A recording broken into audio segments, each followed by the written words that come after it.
Sejam bem-vindos ao meu canal. Eu sou o professor Marcelo Camargo e hoje eu vou apresentar para vocês uma forma diferente do que eu já venho apresentando nas lives, nos bate-papos, nas conversas aqui no meu canal. E eu vou falar para vocês um pouco hoje sobre o planejamento do treinamento da corrida de rua. Vou apresentar em formato de aula, através de slides, um pouco do conteúdo que eu apresento no curso TCR, que é o curso Treinamento em Corrida de Rua, que eu ministro desde 2005. É uma forma reduzida de mostrar para vocês um processo de planejamento que eu conduzo com os atletas que eu oriento no treinamento da corrida de rua. Antes de entrar nesse conteúdo, eu gostaria de pedir para vocês se inscrevam no canal para nos ajudar a crescer esse canal e que assim eu possa mostrar e apresentar mais conteúdos e mais discussões sobre o treinamento da corrida de rua. Enfim, o curso TCR é um curso que é ministrado desde 2005, no formato de 25 horas. Eu apresento ele em 5 sábados, em 5 módulos, são 5 horas.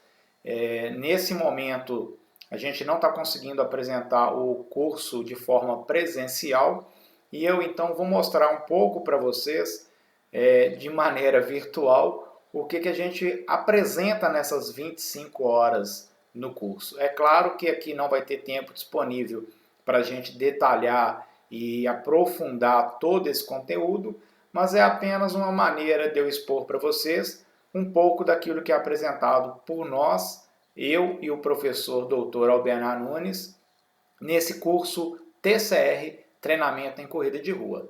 E um dos pontos que nós apresentamos no curso é justamente o planejamento do treinamento da corrida de rua. O que eu quero dizer com esse planejamento? Quando eu recebo um aluno que me pede, que me busca, que me procura orientação, nós temos um ponto de partida onde eu vou conduzi-lo a uma meta, a um objetivo final. E isso nós chamamos de planejamento. E eu vou mostrar para vocês aqui todo o conceito de planejamento e a partir disso então discutir esse processo. Eu busquei no Aurélio a definição da palavra planejamento, que é o ato de planejar, criar um plano para otimizar o alcance de um determinado objetivo. O planejamento é uma tarefa administrativa que está relacionada com a preparação, a organização e estruturação de um determinado objetivo. Então, para que a gente consiga alcançar um objetivo, é necessário ter um planejamento, criar um plano para otimizar o alcance desse objetivo. Sem um planejamento, torna-se mais difícil concluir e alcançar esse objetivo. E talvez nós não iremos conseguir otimizar esse caminho que será conduzido até a meta final, que é o objetivo do atleta. Bom, no planejamento esportivo, segundo Forteza 2007, é uma das principais condições para obter um resultado em qualquer modalidade. Então, o planejamento esportivo é uma das principais condições para se obter um resultado em qualquer modalidade. A periodização é um dos mais importantes conceitos do planejamento do treinamento, segundo o Bompa 2001. A periodização é um dos mais importantes conceitos do planejamento do treinamento.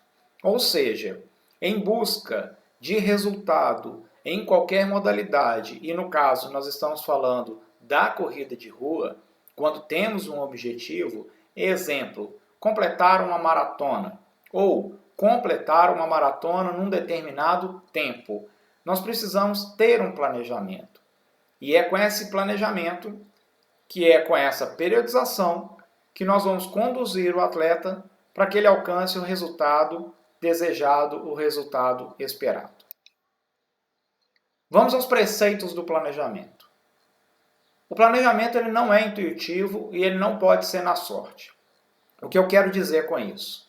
Eu não posso sair para o meu treino de corrida hoje sem ter um pré-planejamento a respeito desse treino. Eu não posso simplesmente usar da minha intuição o que eu quero fazer hoje.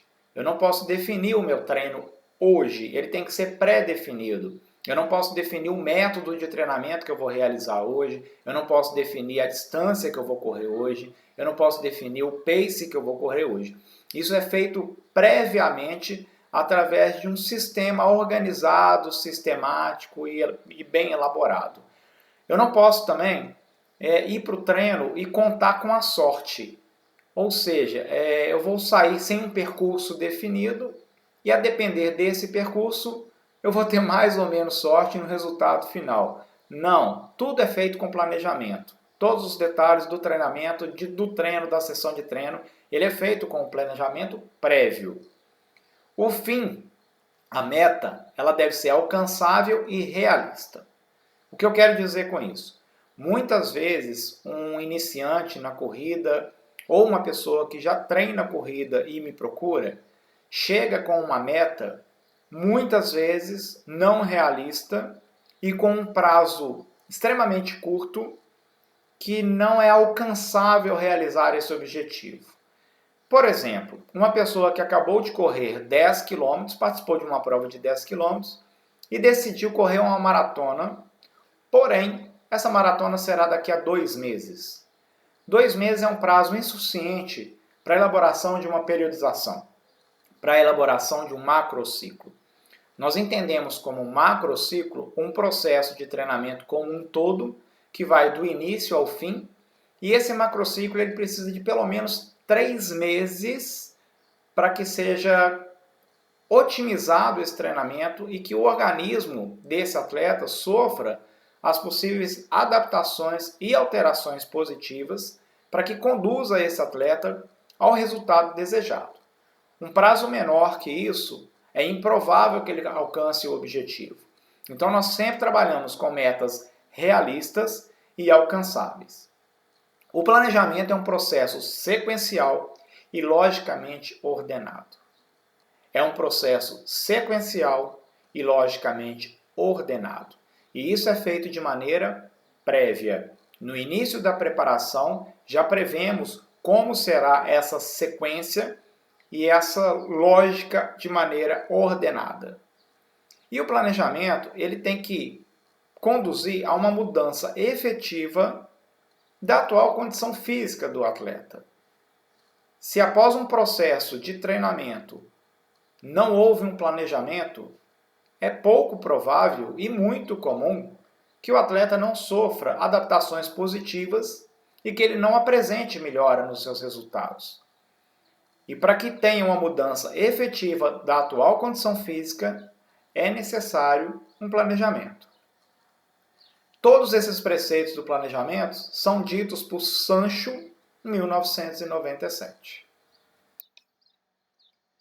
Quando conduzimos um planejamento do treinamento e ao iniciar esse processo, nós precisamos de alguns parâmetros de controle do treinamento.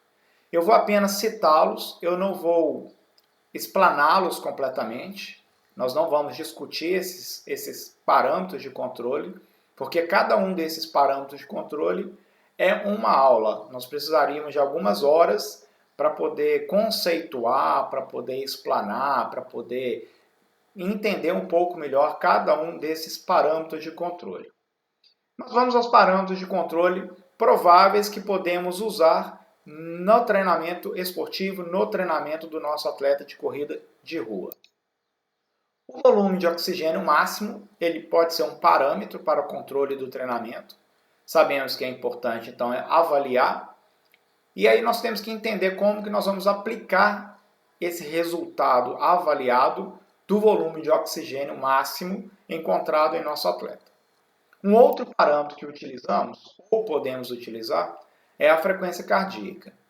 Da mesma forma, nós temos que entender a frequência cardíaca do nosso corredor para poder aplicá-la e tê-la como controle do treinamento que está sendo elaborado. Mais uma vez, eu repito, eu não vou aprofundar cada um desses parâmetros, cada um desses tópicos, porque nós precisaríamos de uma aula de algumas horas para a discussão de cada um desses parâmetros. O que eu quero aqui é apenas apresentar possíveis parâmetros de controle que podemos ter no treinamento do nosso corredor. Outro parâmetro de controle pode pode ser utilizado através da percepção subjetiva de esforço. A percepção subjetiva de esforço, ela é feita através de uma escala conhecida, elaborada por Borg, e a gente pode utilizar essa escala de Borg, chamada percepção subjetiva de esforço, como parâmetro de controle do treinamento. E por último, nós podemos utilizar também limiar anaeróbio. O limiar anaeróbico também serve como parâmetro para controlar a carga de treinamento do nosso corredor. Temos então percepção subjetiva, volume de oxigênio máximo, frequência cardíaca e limiar anaeróbico. Todos, de alguma forma, conduzem esse parâmetro para um parâmetro que nós vamos chamar de velocidade ou de ritmo ou de pace. Pace, usualmente, é um nome dado ao corredor ao tempo que ele demora para percorrer a distância de 1 km. Isso é chamado de pace, pode ser chamado de ritmo também. Quando a gente trabalha com a velocidade e o controle, utilizando esse parâmetro de controle velocidade, nós temos um altíssimo grau de especificidade no treinamento e pouquíssima imprevisibilidade na ação durante cada dia de treino e principalmente pouquíssima imprevisibilidade numa competição, a não ser que haja fatores que interferem negativamente no rendimento. E esses fatores estão associados a fatores externos que podem atrapalhar o rendimento de um corredor. Não é tópico dessa apresentação de hoje, mas futuramente eu pretendo apresentar para vocês e discutir um pouco sobre esses fatores que contribuem de forma negativa para a queda do rendimento. O que é carga de treinamento? Vamos entender isso. Trago para vocês uma definição, o conceito de carga de treinamento. Segundo Zaharov, 92, é um estímulo capaz de provocar adaptações no organismo e representa o elemento central no sistema de treinamento. Então, a carga de treinamento é um estímulo capaz de provocar adaptações. E nós esperamos que sejam adaptações positivas para que esse atleta consiga, então, melhorar o seu desempenho através do processo de treinamento, através desse planejamento que foi pré-elaborado. São componentes de carga, segundo Flecker, Kremer e Weineck, a intensidade, o volume, a duração, a frequência e a densidade. Vamos agora entender cada um desses componentes de carga do treinamento, segundo Flecker, Kremer, 1997 e Weineck, 1999. A intensidade, quando pensamos em corrida, ela refere-se ao percentual de desempenho máximo. Por exemplo, o atleta ele tem o melhor desempenho na distância de 10 km. E esse melhor desempenho dele são 50 minutos. Ou seja, um pace de 5 minutos por quilômetro. Então, para 10 km, o melhor desempenho dele foi 50 minutos. E a partir disso, nós podemos ter a intensidade trabalhada em percentual de acordo com esse desempenho máximo. É importante levar em consideração que para cada diferente distância existe um desempenho máximo. Há uma relação onde o maior volume ele tem menor intensidade e vice-versa. Menor volume, maior intensidade. Falando em volume, na corrida, nós consideramos que ele representa o trabalho total realizado em termos de distância percorrida. Então, para a corrida, o volume ele se refere à distância percorrida. A duração é um outro componente de carga que ele representa a quantidade de tempo da aplicação do estímulo. E finalizando mais dois componentes de carga, nós temos a frequência, que é a distribuição semanal das sessões de treinamento, quantas vezes por semana o nosso corredor treina, e a densidade, ela representa o resultado da relação entre estímulo e pausa, e geralmente são aplicados a métodos onde caracterizam pausas, como por exemplo o treinamento intervalado ou o treinamento de ritmo, também conhecido como tempo run. Falando em métodos de treinamento na corrida, temos vários. Nós precisamos então entender, conceituar o que é um método de treinamento na corrida. Vamos lá. A carga de treino determinada através de seus componentes, que foram esses que eu apresentei para vocês agora, volume, intensidade, duração, densidade e frequência, e as suas variáveis estruturais, são responsáveis pela elaboração de um método de treinamento. Assim, cada método tem objetivos e características próprias, sendo todos diferentes entre si. Vamos repetir isso para poder entender e ficar bem claro? A carga de treino determinada através de seus componentes e suas variáveis estruturais são responsáveis pela elaboração de um método de treinamento.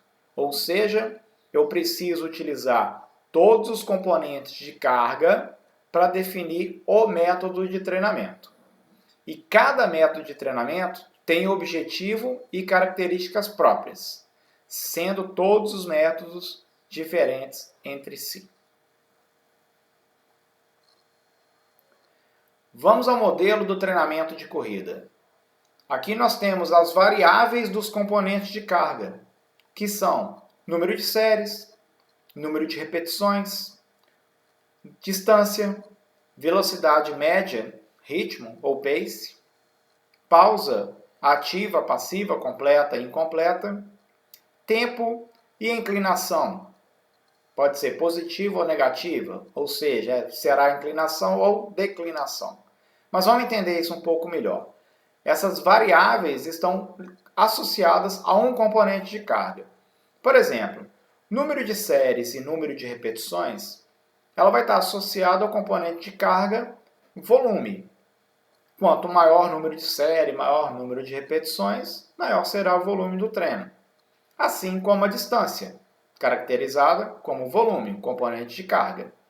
A velocidade média, que é o ritmo ou pace, ela está associada ao componente de carga e intensidade. A pausa, seja ela ativa, passiva, completa ou incompleta, ela está associada ao componente de carga densidade. O tempo, associado ao componente de carga duração, e a inclinação é uma variável que ainda está para ser discutida. Na literatura encontramos pouquíssimas informações sobre a inclinação. Só sabemos que ela é uma variável, porém ainda não conseguimos também associá-la a um componente de carga. É uma variável que precisa ser um pouco mais estudada e aqui também eu não vou apresentar para vocês nenhuma discussão, nenhum aprofundamento sobre essa variável, a inclinação. Isso vai ficar para uma próxima oportunidade.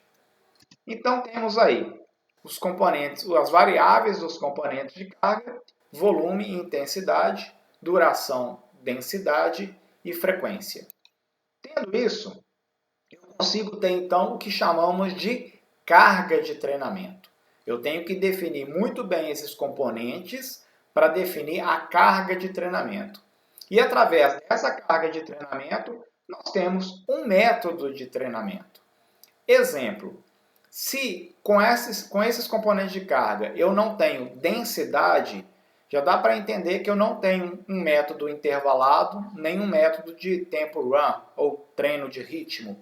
Sem a densidade, o exercício vai ser contínuo, então eu vou ter métodos como método contínuo, método longo, até mesmo um fartlek que pode não ter a densidade. Então, para chegar ao método de treinamento, eu tenho que compor essa carga que é elaborada através dos seus componentes. O método de treinamento ele vai me priorizar a capacidade física que eu procuro desenvolver no meu atleta. Por exemplo, velocidade, resistência, força, o que eu quero desenvolver com o meu atleta. A depender dos componentes de carga que vão conduzi-lo ao método de treinamento, eu vou definir então a capacidade física a ser trabalhada. Exemplo, se eu tenho um treinamento intervalado e com isso eu tenho uma carga de treinamento definida através dos seus componentes, eu vou priorizar então a capacidade física, velocidade. Se eu tenho um método de treinamento longo, determinado através dos seus componentes de carga, eu vou priorizar então a capacidade física, resistência. Com essa definição de capacidades físicas relacionadas aos seus métodos de treinamento, o meu organismo ele vai produzir alterações e adaptações que esperamos que sejam positivas, de forma metabólica, miogênica, neurogênica e psicológicas. Nosso organismo vai sofrer alterações e adaptações que resultarão num processo de melhora do rendimento, para que lá na frente nós alcancemos então o nosso objetivo final, que é a conclusão de uma meta e o que nós chamamos então de corrida de rua. Esse então é o modelo de treinamento que nós formatamos, que estrutura de uma forma organizada e planejada e bem definida, para chegar então no que nós chamamos de corrida de rua.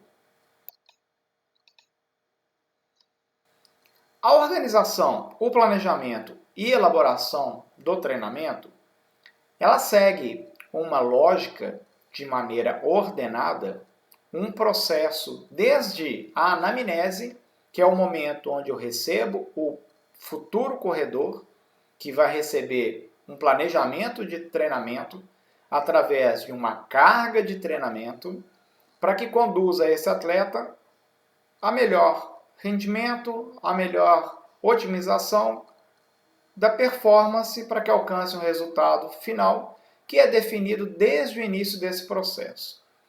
Nessa anamnese, o treinador ele precisa saber tudo o que envolve a vida, o histórico esportivo e todas as variáveis que podem interferir na melhora ou de maneira negativa no treinamento do nosso atleta.